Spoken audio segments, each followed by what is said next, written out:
Hello everyone, welcome back to MKP English. இந்த video பிகினர்ஸ்க்கு ரொம்பவும் யூஸ்ஃபுல்லாக இருக்கும்னு நினைக்கிறேன் ஃப்ரெண்ட்ஸ். இங்கிலீஷ் பேசணும் அப்படின்ற இன்ட்ரெஸ்ட் இருக்குது, ஆனால் எங்கேருந்து ஸ்டார்ட் பண்ணணும் அப்படின்னு தெரியலன்னு நினைக்கிறவங்களுக்கு இந்த வீடியோ ரொம்பவும் யூஸ்ஃபுல்லாக இருக்கும். இங்கிலீஷ் பேசுகிறத நீங்கள் எப்படி ஸ்டார்ட் பண்ணலாம் அப்படின்னா, கேள்வி கேட்குறது மூலமாக ஸ்டார்ட் பண்ணலாம். இந்த வீடியோவில் நாம் ஜஸ்ட் சிம்பிள் வேர்ட்ஸை யூஸ் பண்ணி எப்படி கேள்வி கேட்கலாம் அப்படின்னு பார்க்கலாம் friends. Are plus subject plus adjective, இந்த ஸ்ட்ரக்சரில் தான் நாம் இப்போது கேள்வியை கேட்க போகிறோம். ஜஸ்ட் மூணு வார்த்தையில் கேள்வியை கேட்கலாம். இங்கே ஆர் அப்படின்ற வேர்டை சென்டென்ஸோட ஸ்டார்டிங்கில் கொடுத்துருக்கேன். சென்டென்ஸோட ஸ்டார்டிங்கில் ஆர் இருந்தால் மட்டும்தான் அது கேள்வின்னு அர்த்தம். அந்த ஆர் சென்டென்ஸோட இடையில் இருந்தது அப்படின்னா அது பதில் அப்படின்னு அர்த்தம். கேள்வி கேட்கணுன்னா ஆரை சென்டென்ஸ் ஸ்டார்டிங்கில் தான் யூஸ் பண்ணணும். நீ கஞ்சத்தனமாக இருக்கியா, இதை எப்படி இங்கிலீஷில் கேட்கலாம் அப்படின்னா are you stingy, are you stingy அப்படின்னு கேட்கலாம். இப்போது இந்த ஸ்ட்ரக்சர் படி பார்த்தோம் அப்படின்னா முதல்ல ஆரை யூஸ் பண்ணணும், அதுக்கடுத்து யூவை யூஸ் பண்ணணும். இங்கே சப்ஜெக்ட் யூ. சப்ஜெக்ட்னால் என்னென்னு கேட்டிங்கன்னா, நாம் யாரை பற்றி பேசுகிறோமோ அவங்க தான் சப்ஜெக்ட். நான் உங்களை பற்றி பேசினேன் அப்படின்னா ஆர் யூ. நான் அவங்கள பற்றி பேசினேன் அப்படின்னா ஆர் தே. நாம் நம்மளை பற்றி பேசணும் அப்படின்னா ஆர் வி. நீ கஞ்சத்தனமாக இருக்கியா, ஆர் யூ ஸ்டென்சி. அவங்க கஞ்சத்தனமாக இருக்காங்களா, ஆர் தே ஸ்டிஞ்சி. நாம் கஞ்சத்தனமாக இருக்கோமா, ஆர் வி ஸ்டிஞ்சி. ஸோ நாம் யாரை பற்றி பேசுகிறோமோ அவங்க தான் சப்ஜெக்ட். அடுத்த ஸ்ட்ரக்சரில் நான் என்ன கொடுத்துருக்கேன் அப்படின்னா அட்ஜெக்டிவ். இப்போது இந்த சப்ஜெக்ட்க்கு அடுத்து நாம் அட்ஜெக்டிவ் யூஸ் பண்ணணும் இல்லையா. இப்போது ஒரு வேர்டு அட்ஜெக்டிவாக இல்லையான்னு நமக்கு எப்படி தெரியும் அப்படின்னா, இப்போது ஃபார் எக்ஸாம்பிள் ஹாப்பி அப்படின்ற வேர்டு எடுத்துக்குவோம். இப்போது இதுக்கு டிக்ஷனரியில் மீனிங் பார்த்தோம் அப்படின்னா, அந்த ஹாப்பி அப்படின்ற வேர்டுக்கு பக்கத்தில் ஏடிஜே அப்படின்னு ஷார்ட் ஃபார்மில் கொடுத்துருப்பான். அப்படின்னா அட்ஜெக்டிவ் அப்படின்னு அர்த்தம்.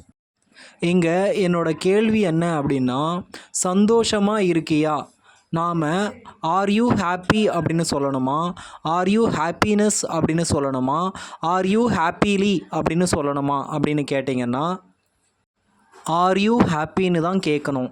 ஏன்னா ஹாப்பிக்கு அடுத்து அட்ஜெக்டிவ் அப்படின்ற ஃபார்ம் இருக்கும், ஆனால் ஹாப்பினஸ்க்கு அடுத்து நவுன் இருக்கும், ஹாப்பிலிக்கு அடுத்து அட்வர்ப் இருக்கும். நாம் இந்த சென்டென்ஸ் ஸ்ட்ரக்சர் படி are plus subject plus adjective இல்லையா, இங்கே அட்ஜெக்டிவ் ஹாப்பி அப்படின்றதுனால ஹாப்பி தான் யூஸ் பண்ணணும். நீ வெக்கப்படுறியா அப்படின்னு கேட்போம் இல்லையா, இதை எப்படி இங்கிலீஷில் சொல்லலாம் அப்படின்னு பார்க்கலாம்.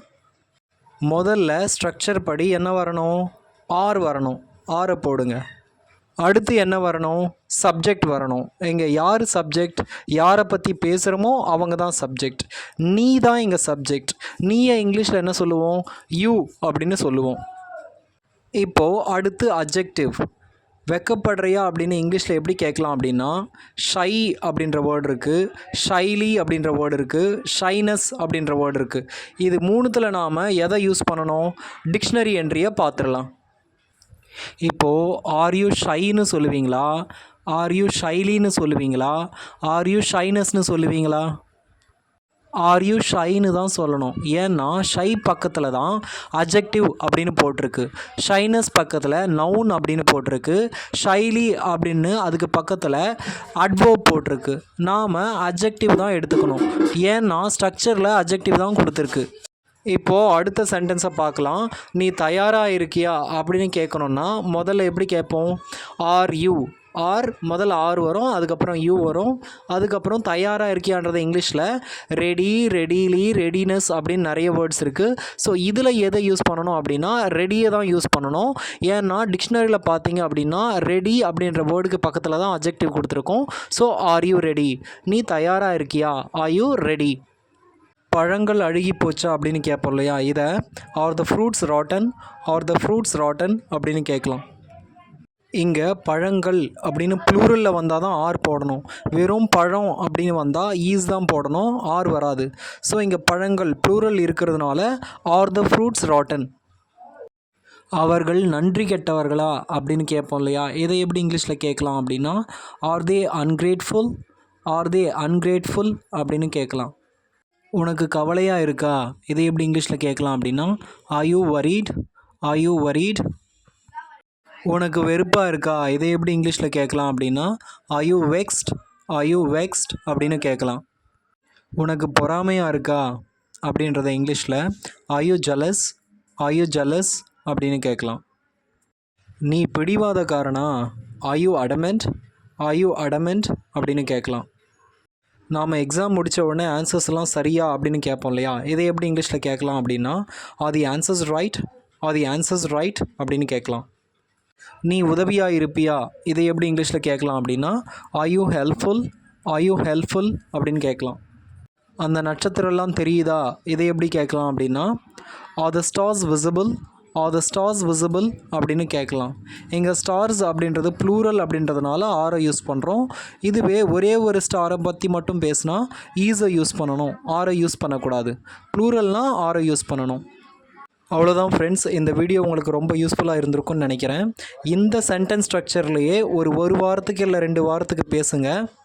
இந்த சென்டென்ஸ் ஸ்ட்ரக்சரில் உங்களுக்கு நல்லா பேச வந்ததுக்கப்புறம் இன்னொன்று மேலே ஃபோக்கஸ் பண்ணுங்கள். மொத்தத்தையும் ஒரே அடியாக கற்றுக்கணும்னு நினைக்காதீங்க, எதுவுமே வராமல் போயிடும். இந்த வீடியோ உங்களுக்கு பிடிச்சிருந்தது அப்படின்னா சப்ஸ்கிரைப் பண்ணுங்கள் ஃப்ரெண்ட்ஸ். தேங்க்யூ.